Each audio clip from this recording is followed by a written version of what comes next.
"You're not on the list." That's what the hostess said when I gave her my name.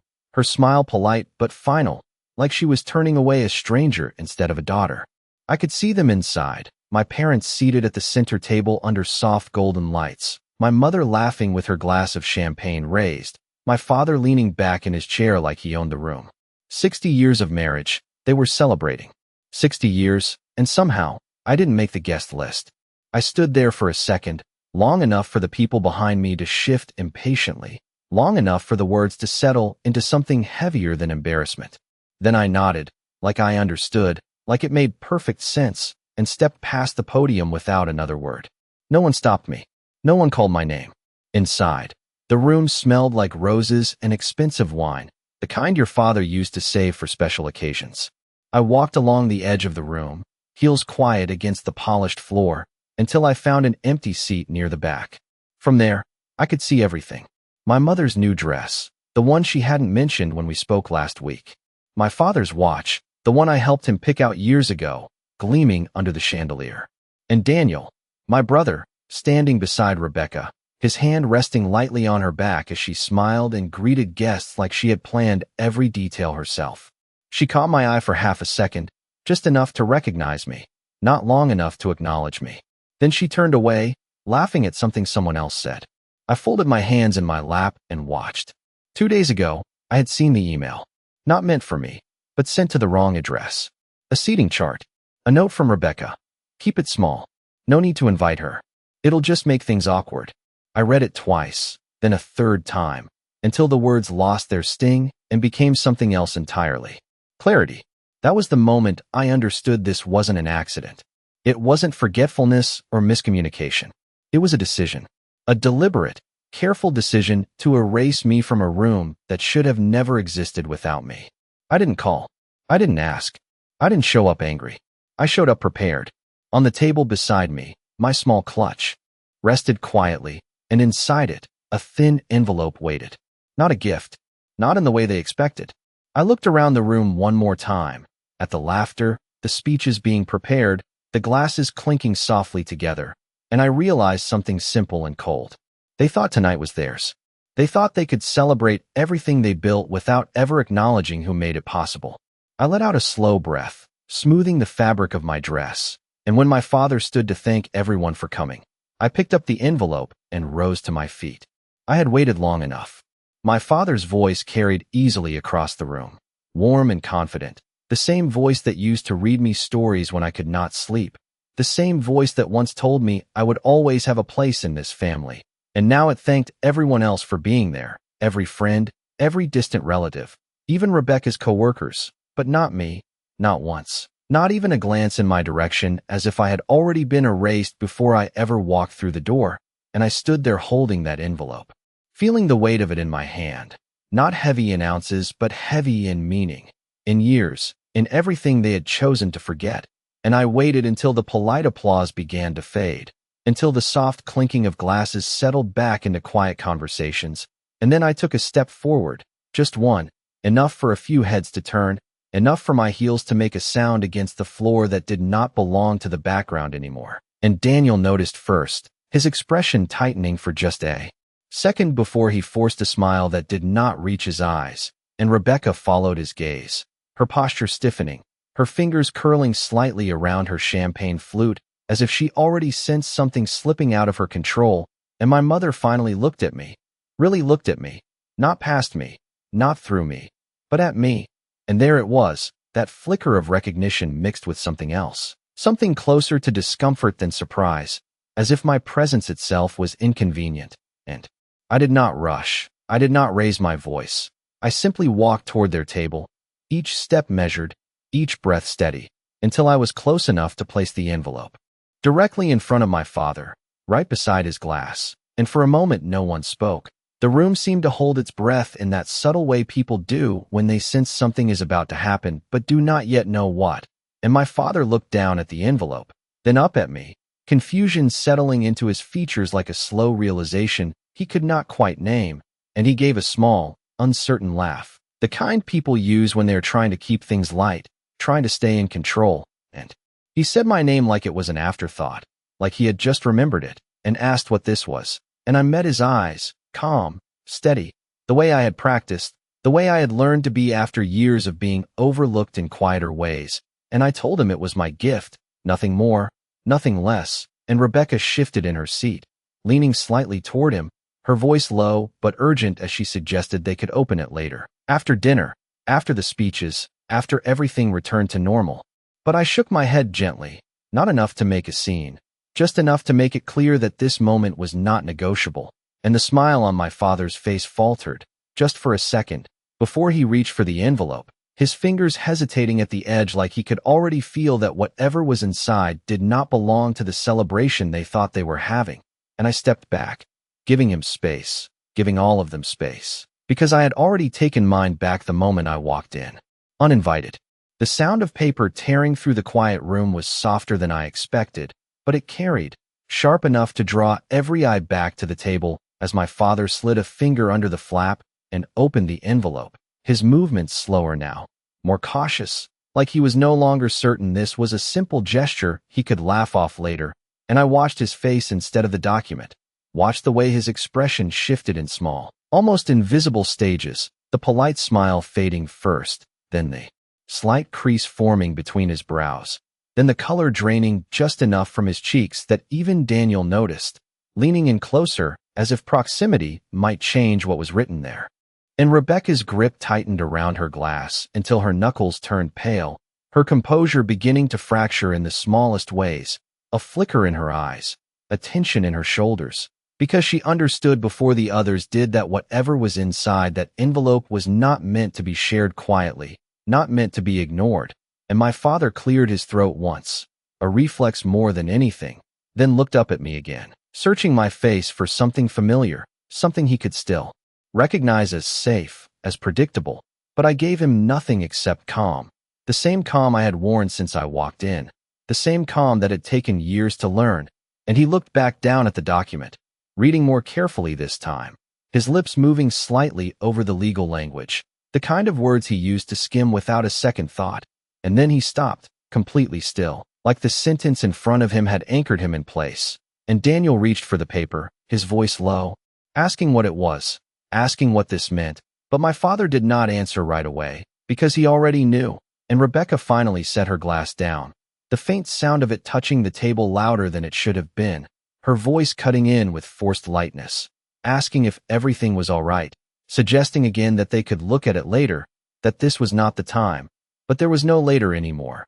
There was only this moment, and I could see it in the way my father's shoulders dropped just slightly, the way his posture shifted from confident host to something else entirely, something uncertain, something exposed. And when he finally spoke, his voice was quieter, stripped of its earlier warmth, asking me if this was real, if I had actually done this. I nodded once, simple and final, and let the silence stretch just long enough for the room to begin filling with quiet murmurs, guests leaning toward each other, sensing the shift without understanding the details. And Daniel took the paper from my father's hand now, scanning it quickly, his confusion turning into disbelief as the meaning settled in.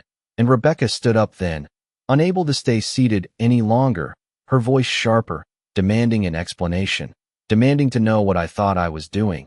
And I met her gaze for the first time that night without looking away, without softening, and I told her, as evenly as I could, that I was simply finishing something that should have been done a long time ago. And for the first time since I arrived, no one in that room treated me like I did not belong. Rebecca's words hung in the air, sharp and demanding, but I did not rush to answer her. I simply let the silence do what it had always done, reveal more than any argument ever could. And in that quiet, I saw it clearly, not just this moment, not just the document in my father's trembling hands, but everything that had led us here, every small dismissal, every polite exclusion that had been easy to ignore at first, easy to excuse as misunderstandings or timing or anything other than what they truly were. And I remembered the first time I noticed the shift, a dinner months ago where Rebecca had smiled too brightly and said they wanted to keep things small, just immediate family. And I had nodded then too, not realizing I was no longer included in that definition. And then the holidays that followed, invitations that arrived late or not at all, conversations that ended quickly when I entered the room, Decisions made without asking me, even when they directly involved things I had spent years building. And I had told myself it was nothing, that families change, that people grow apart, that I should not take it personally. Because that is what you do when you have spent a lifetime keeping peace. You learn how to step back, how to make yourself smaller so others can feel comfortable. And my father had always relied on that, on my willingness to adjust, to accommodate, to smooth over anything that threatened the image of a perfect family. And tonight was supposed to be the final version of that image, polished and complete, with no place for anything inconvenient, including me. And I could see now that Rebecca had not created this on her own. She had simply recognized something that was already there, a pattern of silence, of avoidance, of choosing ease over honesty. And she had built on it carefully, step by step, until removing me no longer felt like a disruption, but like a solution. And Daniel had followed along, not out of cruelty, but out of habit, the same habit that taught him not to question what was easier to accept. And my mother, she had looked away, the way she always did when something uncomfortable entered the room, hoping it would pass if she did not acknowledge it. And for a long time, it had worked, because I allowed it to work. I stayed quiet, I stayed understanding, I stayed patient, believing that eventually someone would notice, that eventually someone would say my name without hesitation and mean it. But, standing there now, watching their expressions shift from confusion to realization, I understood something much simpler. They had noticed, they had just chosen not to care, and the document in their hands was not revenge, it was not anger, it was the result of finally accepting that truth, of deciding that if I could be removed so easily from their celebration, then I could remove myself from everything that made that celebration possible, and I did not need to raise my voice to explain any of that. I only needed to stand there, steady and present, as the weight of their choices settled over them in a way it never had before. Daniel was the first to break, his voice rising just enough to cut through the low hum of whispers spreading across the room as he asked me what this meant, what I had done. His words rushed and uneven, like he was trying to outrun the answer before it fully reached him. And I watched him carefully, not with anger, but with a kind of clarity that only comes when something has already ended long before anyone says it out loud. And I told him it meant exactly what it said, nothing more, nothing hidden, everything laid out in plain language the way I had finally learned to do for myself. And my father shook his head slowly, as if refusing to accept it, as if the paper in his hands could somehow change if he looked at it differently. And he said my name again, softer this time, asking why I would do something like this on a night that was supposed to be special. And that was when I almost smiled, not because it was funny, but because it was so familiar, that quiet expectation that I would protect the moment, that I would choose their comfort over my truth the way I always had. And I told him I did not choose tonight. Tonight was chosen for me the moment I was told I did not belong here. And Rebecca let out a small, sharp breath, stepping closer now, her composure slipping further as she tried to regain control of something that was no longer hers to manage, saying this was unnecessary, that we could talk about it privately, that there was no need to involve everyone else. And I turned to her fully then, meeting her gaze without hesitation, and I told her gently that everything important had already been handled privately, that what they were seeing now was simply the result. And for a second she had no response, just that same tight expression, that same calculation behind her eyes, trying to find a way out, trying to rearrange the situation into something she could still influence. But there was nothing left to rearrange, and my mother finally spoke, her voice unsteady in a way I had not heard before, asking me if this could be undone, if there was some way to fix it. And I felt something shift inside me at that. Not pain, not even disappointment, just a quiet understanding that they were only now recognizing the value of something they had already dismissed. And I told her no, not because I wanted to hurt her, but because it was the truth, and I had spent too many years softening the truth into something easier to hear. And the room had grown quieter now. The celebration fully dissolved into a kind of stillness that no one knew how to interrupt. And my father lowered himself back into his chair, the document still in his hand, his posture no longer that of a host, but of someone who had just realized the ground beneath him was not as solid as he believed. And Daniel ran a hand through his hair, pacing once beside the table before stopping as if he did not know where to go next. And Rebecca remained standing, her silence louder than anything she could have said, and I looked at all of them. really looked this time, without expectation, without waiting for anything in return, and I understood that this moment was not about taking something from them.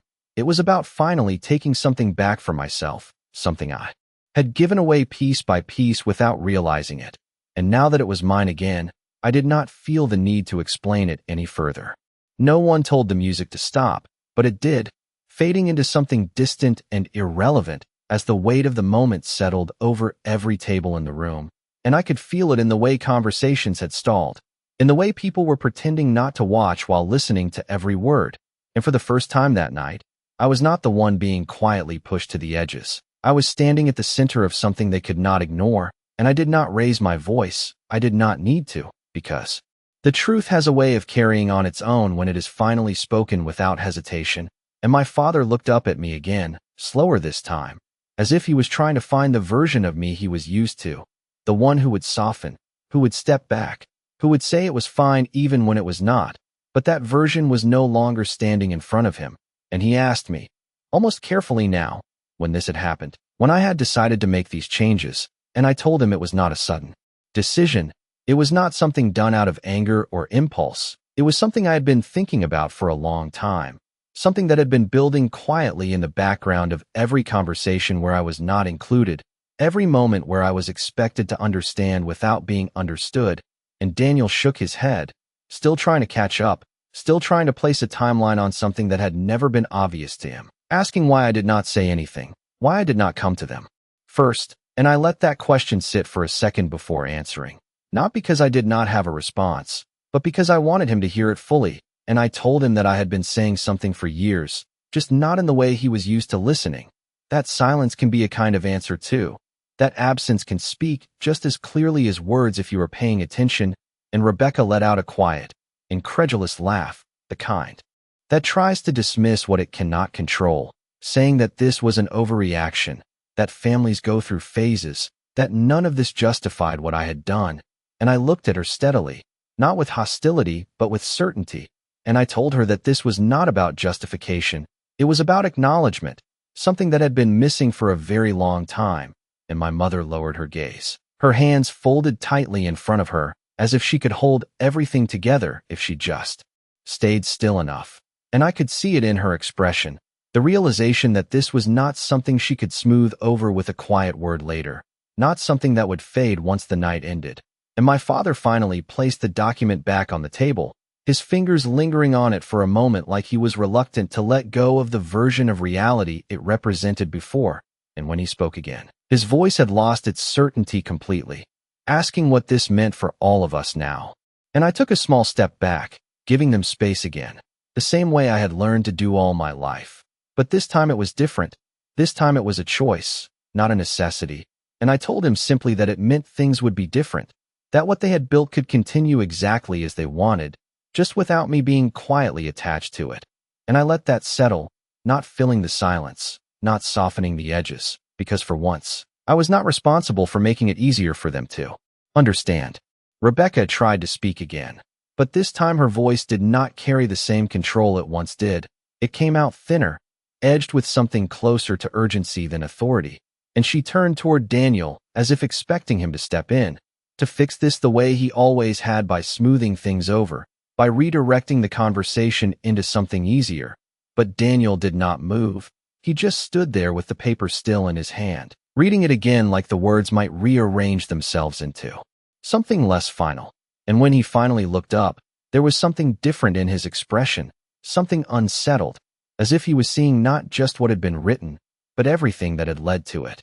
And he asked quietly what exactly had been changed, what this meant in practical terms. And I answered him without hesitation, telling him that the properties, the accounts, the investments that had once been tied together under assumptions and expectations were no longer connected in the same way, that what had been shared out of trust was now defined clearly and legally, and that nothing remained dependent on their acknowledgement or approval.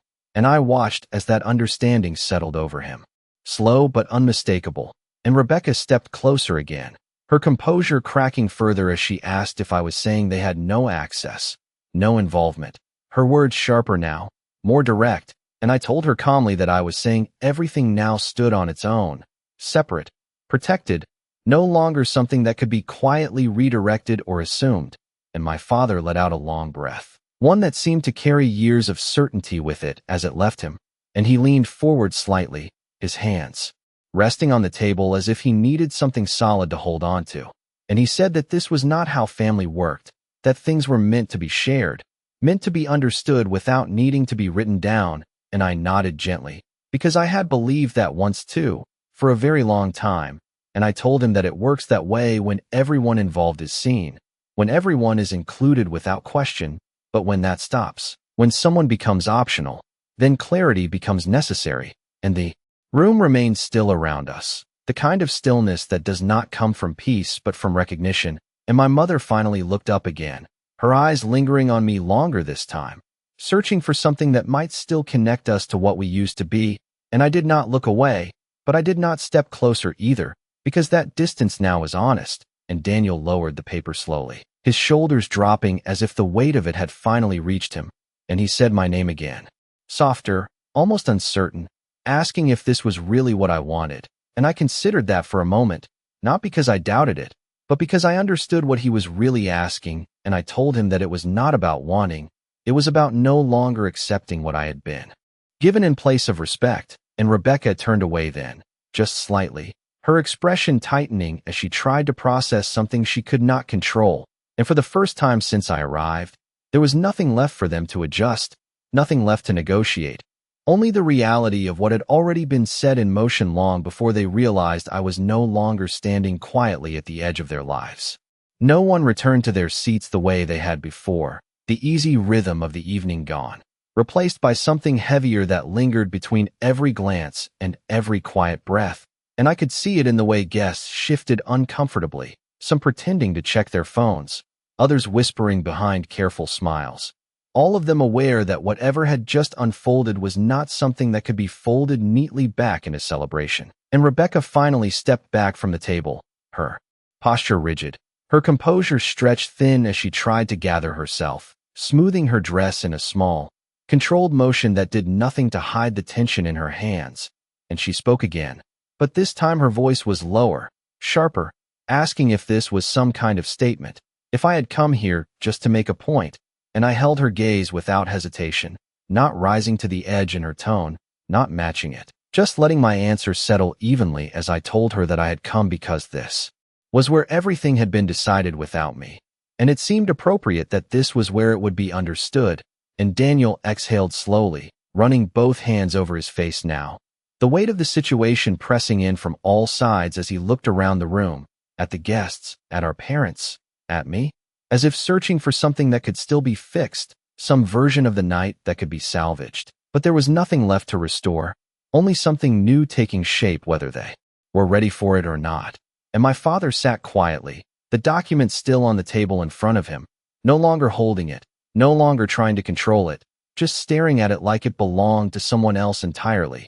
And when he finally spoke again, it was not to argue, not to demand, but to ask one simple question, whether I had already moved everything, whether there was truly nothing left tied to them, and I answered him honestly, telling him that everything had been arranged, that there were no loose ends, no assumptions left in place, and he nodded once, slowly, as if accepting something he could not change, and my mother reached for his hand, her grip tight, her expression distant, like she was trying to hold on to something that had already slipped beyond her reach, and Rebecca let out a quiet breath, turning slightly away as if needing space. But there was nowhere to go, nowhere in that room that did not carry the weight of what had just been revealed. And Daniel looked at me again, his voice quieter now, asking if this meant I was leaving, not just the room, but everything. And I paused for a moment, not because I needed time to decide, but because I wanted him to hear the answer clearly. And I told him that I was not leaving anything behind that had already been taken from me, that I was simply no longer standing where I was not wanted, and I could see it then, the final shift, the understanding that this was not something temporary, not something that would fade with time, but something that had already been set, and for the first time that night, no one tried to stop me, no one reached for a different outcome, because they all understood, in their own way, that the moment had already passed them by. I did not rush my steps as I turned away from the table. I did not look back immediately, And I did not wait for anyone to call my name, because for the first time in a very long time, I was not leaving out of hurt or confusion. I was leaving with clarity, and the sound of the room behind me stayed quiet in a way that felt different from before, not dismissive, not indifferent, but aware, and I could feel it in the stillness. In the way every movement I made seemed to carry further than it should, the soft rhythm of my heels against the floor, the faint rustle of fabric as I adjusted my coat, all of it marking a moment that none of them could undo.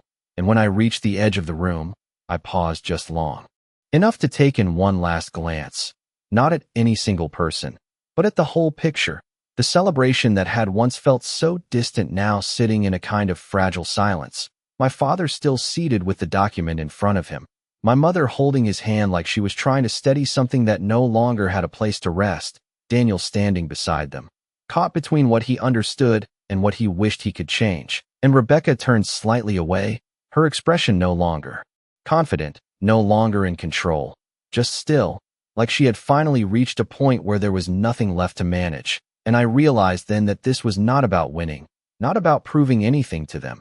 It was about no longer participating in something that required me to disappear in order to exist.